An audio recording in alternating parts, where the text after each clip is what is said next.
किसान भाइयों, अभी जो गेहूं की जो अवस्था है वो 30 से 35 दिनों की आसपास अवस्था होती है। कहीं जगह गेहूं है जो 20 दिनों की हो चुकी है, कई जगह 25 दिनों की और कई जगह 30 दिनों की। तो सभी जगह गेहूं के अंदर सिंचाई करने की पहली जो अवस्था है वो आ चुकी है।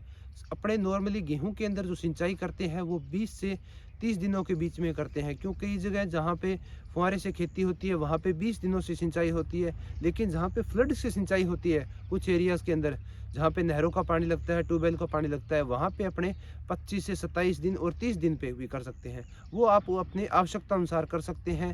तो इसके अंदर अपने को जो इस समय कौन से खाद उर्वरक देने हैं ताकि अपने जो गेहूं के अंदर कल्लों की संख्या है वो सर्वाधिक हो सके।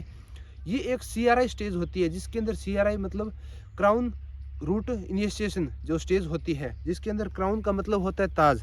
जो ये इस तरह से एक ताज बनता है गेहूं के अंदर, यहाँ से जो नई जड़ें निकलती है उसके अंदर क्या होता है अपना उत्पादन पर निर्भर करता है भी अपने इसका उत्पादन है वो कितना होने वाला है। इसके अंदर अपने को कौन कौन से जो उर्वरक देने हैं, तो इन सभी पे अपने आज बात करेंगे ताकि अपने जो गेहूं का उत्पादन है वो बढ़ सके और अपना पिछले साल से इस साल 15 से 20% अपने इंक्रीज कर सके।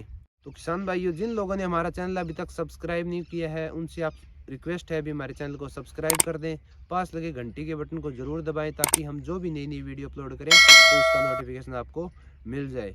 तो किसान भाइयों, वीडियो करते हैं शुरू। तो किसान भाइयों, अपने इसके अंदर जो कल्लों की संख्या है वो किस प्रकार से बढ़ा सकते हैं, इसका अंदर जो फुटाव है वो किस प्रकार से ज़्यादा से ज़्यादा अपने कर सकते हैं, कौन सा अपने को स्प्रे करना है। तो सबसे पहले इसके अंदर जो CRI स्टेज होती है, क्राउन रूट इनिशिएशन, ये इसकी फर्स्ट स्टेज होती है जिसके अंदर अपने को इस पर निर्भर करता है गेहूं का उत्पादन अपने का कितना होगा, अपना कितना फुटाव होगा। तो ये जो सभी जो अपने को न्यूट्रिशन देने हैं वो इसी समय देने हैं, क्योंकि जब अपने इसी समय जो न्यूट्रिशन देंगे तभी इनकी जड़ों का जो सर्वाधिक विकास होगा और इससे अपने का जो उत्पादन है वो बढ़ेगा। तो ये जो फुटाव है आप देख सकते हैं, गेहूं के अंदर जो नया फुटाव होगा वो अपने इस समय जो रख देंगे तो तभी इसका जो फुटाव है वो होगा। तो अपने जो बेसल डोज है, जो बेसल डोज अपने जब बुआई के समय अपने इसके अंदर बिजाई की थी उस समय अपने बेसल डोज इसके अंदर दी थी, DAP है या MOP है या SSP जो अपने दी थी। तो अब अपने को जो फर्स्ट सिंचाई के अंदर मैंने जो ये गेहूं देख रहे हैं आप, इसके अंदर फर्स्ट सिंचाई के अंदर मैंने क्या कुछ दिया है वो मैं आपको पूरा प्रैक्टिकली तौर पे बताऊंगा। तो सबसे पहले अपने को जो इसके अंदर उर्वरक देना है वो जैसे नाइट्रोजन है, सबसे मेन जो तत्व होते हैं जो इसके अंदर मुख्य पोषक तत्व होते हैं किसी भी फसल के, वो यूरिया जो जिसे अपने नाइट्रोजन बोल देते हैं, या DAP जो डाइअमोनियम फास्फेट है, इसके अलावा MOP म्यूरेट ऑफ पोटास। ये 3 पोषक तत्व होते हैं जो सबसे ज़्यादा फसलों को ज़रूरत होते हैं। तो इसके अंदर अपने को जो यूरिया देनी है वो 30 से 40 किलो प्रति एकड़ के हिसाब से अपने इसके अंदर यूरिया देनी है। इसके अलावा DAP अगर अपने पहले 20 से 25 किलो प्रति एकड़ के हिसाब से 30 किलो अपने दे चुके हैं तो अब अपने को DAP इसके अंदर देने की ज़रूरत नहीं है। इसके अलावा जो इसके अंदर अपने को देनी है वो देनी है जिंक, जिससे अपने 33% जो जिंक होती है वो अपने इसके अंदर जो दे सकते हैं। अगर आप 33% देते हो तो वो आपको 4 किलो प्रति एकड़ के हिसाब से देनी है। या आप इसके अलावा आप अगर माइक्रोन्यूट्रेंट देते हो, 6 एलिमेंट माइक्रोन्यूट्रेंट जिसके अंदर जिंक होती है सबसे ज़्यादा 5%, वो भी आप इसके अंदर 10 किलो प्रति एकड़ के हिसाब से दे सकते हो। दोनों में से आपको एक ही देना है, दोनों में से आपको एक ही देना है। तो ये आप कोई सा भी दे सकते हो। अच्छी कंपनी का माइक्रोन्यूट्रेंट यूज़ करें आप, जैसे मल्टीप्लेक्स का है, T10 का है, या इसके अलावा आपको रानाडे माइक्रोन्यूट्रेंट का मिलता है तो वो आप यूज़ करें। इसके अलावा जो आप जिंक देते हो 33%, वो भी आप अच्छी कंपनी का जिंक यूज़ करें। 2 न्यूट्रिशन तो ये हो गए। इसके अलावा अपने को एक देना है इसके अंदर माइक्रोराइजा, जो इसे अपने वैम बोल देते हैं। वो क्या काम करेगा, अपने ज़मीन के अंदर जो निष्क्रिय अवस्था के अंदर जो पोषक तत्व पड़े हैं, निष्क्रिय अवस्था के अंदर जैसे जो पौधे को ज़रूरत होती है उसके अलावा वो पौधे ले नहीं पाते जड़ें उनसे डायरेक्ट, तो वो माइक्रोराइजा उसका क्या काम करेगा, उसके साथ कांटेक्ट बना के और वो पौधे की जड़ों को प्रोवाइड करवाने का काम करेगा। तो अपने को माइक्रोराइजा है वो 5 किलो प्रति एकड़ के हिसाब से देना है। ये 3 न्यूट्रिशन अपने को इसके अंदर देने हैं। और आप ये 3 न्यूट्रिशन दोगे उसके बाद में आप जड़ों का विकास है वो देखोगे तो बहुत ज़्यादा जो जड़ों का विकास होगा, फुटान ज़्यादा होगा और अपना उत्पादन जो इसी पे है वो डिपेंड होगा। अब इसके बाद में अपने अगर फिर भी कई बार क्या है, गेहूं है जो पीली पड़ती है तो उसके वजह से कोई रीज़न हो सकते हैं। या तो अपना कहीं पे ज़्यादा पेचिस के अंदर, कुछ पेचिस के अंदर अपना पानी खड़ा रह गया, उस वजह से हो सकता है। कुछ जगह क्या आता है, नेमाटोड की शिकायत होती है, तो वो भी हो सकता है। या किसी न्यूट्रिशन की डिफिशियंसी भी हो सकती है, माइक्रोन्यूट्रिएंट की भी डिफिशियंसी हो सकती है। तो उस वजह से जो गेहूं के अंदर जो पीलापन है वो ज़्यादा देखने को मिलता है।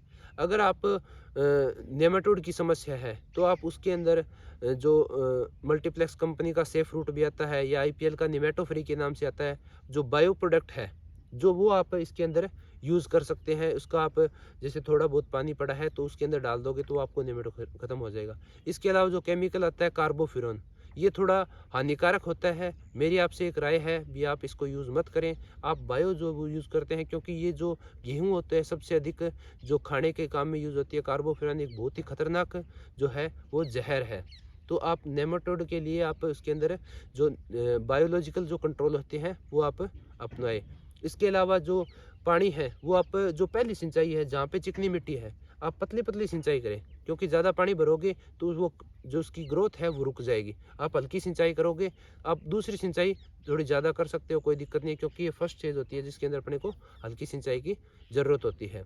उसके अलावा जो न्यूट्रिशन की डिफिशियंसी होती है, उसके अंदर अपने को जो न्यूट्रिशन माइक्रोन्यूट्रेंट का जो है वो स्प्रे करना है।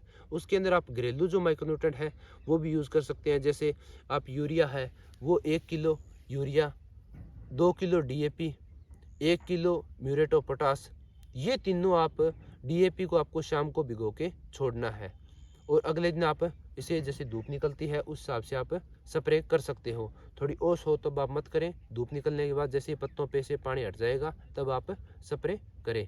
इसके अलावा इसके अंदर एक आप जिंक ईडीटी ले सकते हैं। आपको सल्फेटेड जिंक नहीं लेनी है। मैं आपको एक वीडियो जो अपने कुछ खादों को आपस में कॉम्बिनेशन कर सकते हैं, क्योंकि कुछ लोगों को पता नहीं होता है, वो क्या होते हैं जो सल्फेटेड है वो फास्फेट ग्रुप के साथ मिक्स कर देते हैं, तो उसका कोई काम नहीं रहता है और वो कोई काम में नहीं आती है।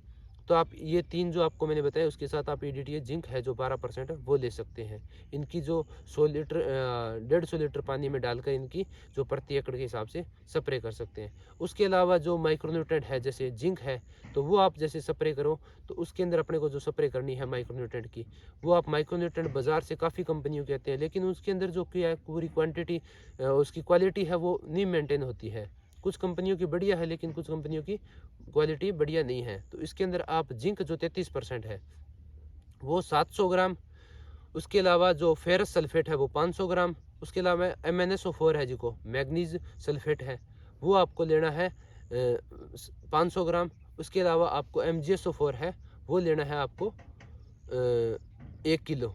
तो इन सभी को मिलाकर आपको इसके साथ आप एक चीज़ और ऐड कर सकते हैं, बोरोन।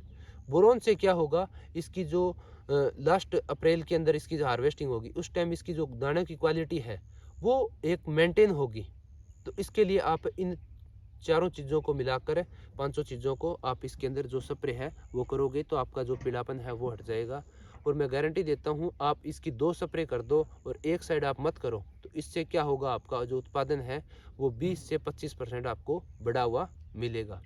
तो ये जो काफ़ी कारण हो सकते हैं जिसके अंदर अपने को पोषक तत्वों की कमी है, नेमाटोड है, कोई बीमारी का है, या इसके अलावा अपना जो इसके अंदर ज़्यादा पानी भराव की वजह से भी हो सकता है। तो ये चीज़ें अपने को ध्यान में रखनी है।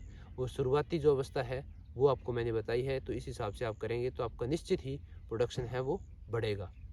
तो किसान भाइयों, ये थी मेरी जो फर्स्ट सिंचाई के ऊपर वीडियो, और अपने किस प्रकार से गेहूं में कल्लों की संख्या बढ़ा सकते हैं, ज़्यादा से ज़्यादा उत्पादन ले सकते हैं। वीडियो आपको पसंद आए तो वीडियो को लाइक करना, ज़्यादा से ज़्यादा किसान भाइयों को शेयर करना। वीडियो अच्छी लगे तो वीडियो को नीचे कमेंट ज़रूर करना। मिलते हैं नेक्स्ट वीडियो में, तब तक के लिए जय जवान जय किसान।